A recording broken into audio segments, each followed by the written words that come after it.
Let us assume that you are an insulin pump user and your doctor has referred you to the A1cManager because your A1C is out of target range, you're suffering hypoglycemia, body weight gain, and he has set new targets for you to achieve in A1C, body weight, and most importantly, the elimination of hypoglycemia. Let me outline the 9 steps that you will be taking as you become familiar with the A1cManager. The very first step will be to register you into the system, and the registration basically would include your provider. So if your doctor is not in this list, then he would be entered, as you can see. I'm listed here as a coach. And the second point of registration would be for yourself. This is an example of a Mr. Insulin pump user, and the key elements in this are the home telephone number and the email address. And as you can see, by default, animation is enabled for all users. We will also collect your body weight, your body height, 70 inches, your body weight, currently 174 pounds. You've had diabetes since 1989, September 1989, or 25 years, and your date of birth is 9/9/1978. The next item that you would enter into the A1cManager is your prescription, and this would involve your bolus and basal rates that are programmed into your pump. As you can see here, the bolus before breakfast is 10 units of Novolog, and the basal rate is 1.5 units per hour. That basal rate goes from breakfast time until lunchtime. Lunchtime, the meal bolus is nominally 4 units of Novolog, and the basal from lunch to dinner is 0.9 units per hour. Now, obviously, the bolus dose is for the usual carbohydrates. Most people on pumps are taught how to adjust the bolus depending on the carbohydrates they expect to be eating. We will teach you how all this is done. The next thing you will be taught is how to measure your self-monitored blood glucose. And I will show you that this involves filling in this blank sheet, and by the way, we provide meal period profile sheets that are very similar to this in appearance, so that you don't need to carry a computer with you. You can just write these things down, as you have always been doing in the notebooks that are normally provided. So I'm not going to enter, I'm going to say this is today. The body weight is 165 pounds. And now the form fills out, and we can start filling in the before breakfast meal time, 7:15, and the self-monitored blood glucose, 77. 1 hour later, oh, and by the way, I will confirm the bolus of 10 units and the basal of 1.5. 1 hour later at 8:22, the blood glucose is 140, 145. And there's room for a comment. I can say that I took a little extra carbohydrate,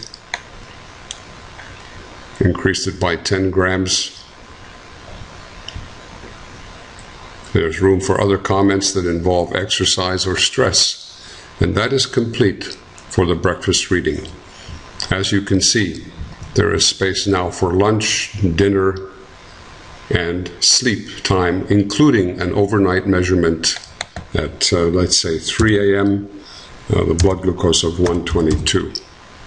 And we have space at the very end of this listing for a fasting blood glucose, which at 6 o'clock was 133. So, let me correct that. At 6 o'clock, it was 133. And we would save that. The next is to review these data. The reviewing is not necessarily done each day, and the glucose entries are not necessarily done at each meal. But once you have a minimum of 2 before meal readings and 2 after meal readings, you have a meal period profile that can be used to determine whether your basal rates and boluses are optimal for you. And that involves the prescription check. Again, the window opens up that's mainly empty, and it will fill up quite quickly. Remember that you do not need to learn everything at this moment. We will teach you how to do this. The goal is to make you independent. The very first thing we look at is the body weight of 165 pounds. That's a BMI of 23.7. BMI of 23.7 is in the target range. Body weight is in the target range that your doctor prescribed. And now we will perform an A1C check. Click on that, and as you can see, the full profile fills in with a lot of information. First and foremost, the big red flag says there are risks of hypoglycemia. Nonetheless, the A1C is 6.8. That is in the target range. It may be what your doctor is requesting, but the risk of hypoglycemia has to be eliminated. And the question is, how does one do this? Using the meal period profile and the animation feature of the A1cManager. Take a look at the meal period profile. The very first reading on the left, averaging 186, is the fasting glucose concentration. This was when you got up. It was between 4:50 and 6 o'clock. Before breakfast reading, between 6:47 and 8:13, averaged 160, and the treatment involved at breakfast, the bolus reduced the blood glucose to 97 milligrams per deciliter. We can look at the boluses actually taken by putting the cursor over the pre-meal marker. And let's go ahead and look at the glucose readings around dinner time. I click on the dinner. We look at the pre-meal boluses. They're somewhere between 13 and 16 units of novolog.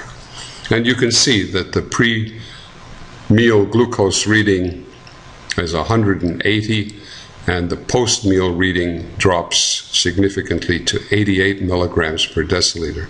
88 is in the target range, but the pre-meal bolus is outside the pre-meal glucose reading is outside the target range. And so the very keen question is, working towards the doctor's targets, how are we going to maintain the A1C but eliminate the hypoglycemia? And the answer is, it requires adjustments to the insulin basals and boluses. The question is which one and how much. So at dinner time, we see a red line in the after meal glucose reading. That is, in fact, a risk of hypoglycemia, 14% risk in hypoglycemia. This is significant, and the way to eliminate this, there are many. I will show you the one that is most expedient to do that, and that's to take the pre-meal bolus of insulin and reduce it.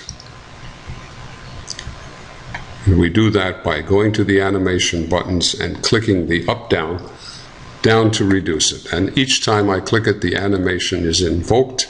The system recalculates the A1Cs, and as you can see, the drop in glucose after the meal can be eliminated by a significant reduction in the pre-meal bolus. However, the A1C under these conditions will rise from 6.8 to 7.5. So clearly we can meet the doctor's targets in hypoglycemia, but not in A1C by making just one adjustment. The key in diabetes is that usually you need more than one adjustment. And the simple strategy is to work the medication adjustments in such a way that all of the white circles line up across the page in this fashion. It doesn't have to be in target. It just has to be lined up. And as you can see, there is a significant drop after breakfast. So let's go to the breakfast meal period and reduce the bolus at breakfast time in an attempt to align the glucose readings across the page. And if we apply the targets again, we can see that the line is pretty good, but they're all outside the target range. So the third adjustment required is to go and bring this profile down across the entire day. And the way to do that is to bring the glucose readings in the fasting and before breakfast situation into the target range by increasing the basal at sleep time. So nominally, the basal overnight can be increased in this fashion. And as you can see, with each click, the animation feature activates and the glucose levels come down. Also notice that the A1C has come down to 7.2. And at this point, one can explore bringing this lunch pre-meal reading down by increasing the basal rate slightly at breakfast. And at lunch, if we increase the basal rate, the pre-dinner value will come down, like that. And as you can see now, the A1C is moving right into the target range. And if we superimpose the targets, virtually everything is in target. Just to go the full 9 yards, as they say, dinner time basal needs to be increased slightly as well. And now we have a profile that is optimally controlled by making multiple adjustments. So the question is, what do these adjustments involve, and do they all have to be made at the same time? The answer is, the indications are that basal and bolus adjustments will make this profile perfect. It'll bring it into the target ranges. It will achieve optimal diabetes control.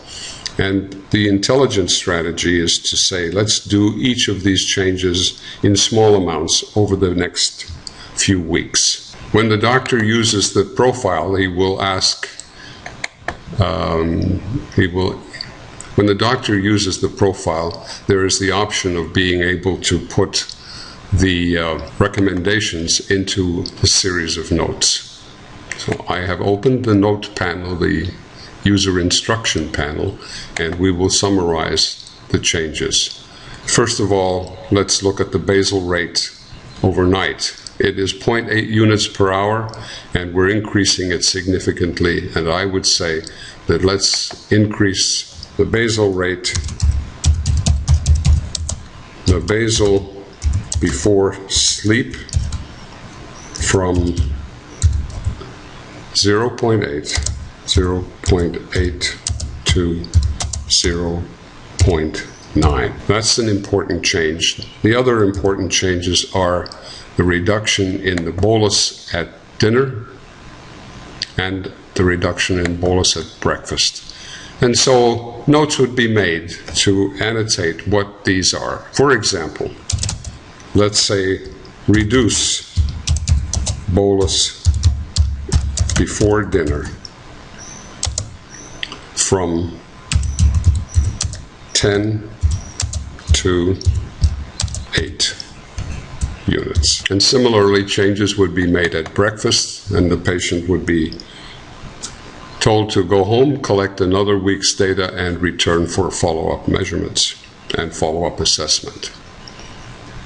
By the way, the assessment that is provided automatically with each entry can be invoked by clicking on the DDX button, the differential diagnosis button. And there's the mini assessment. It talks about the body mass index.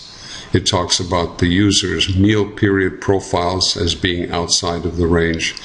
It mentions the risks of hypoglycemia.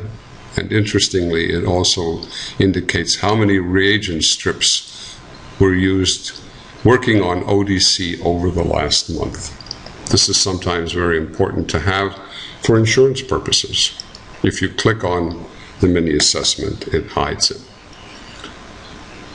So, in summary, a person on a pump can capture their self-monitored blood glucose.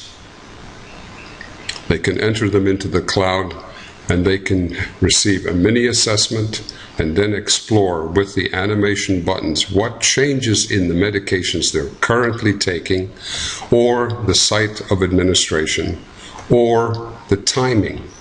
Many people are told to take their boluses after the meal. If this is perfect, the results will show that. If they aren't perfect, it may be that these timing instructions need to be revised. But the promise is that this particular individual, with adjustments over the next 3 or 4 weeks, will achieve an A1C that is less than 6. We can save these and close the application. It's important to close the application so that the computer on the cloud providing you with this desktop can be used by others.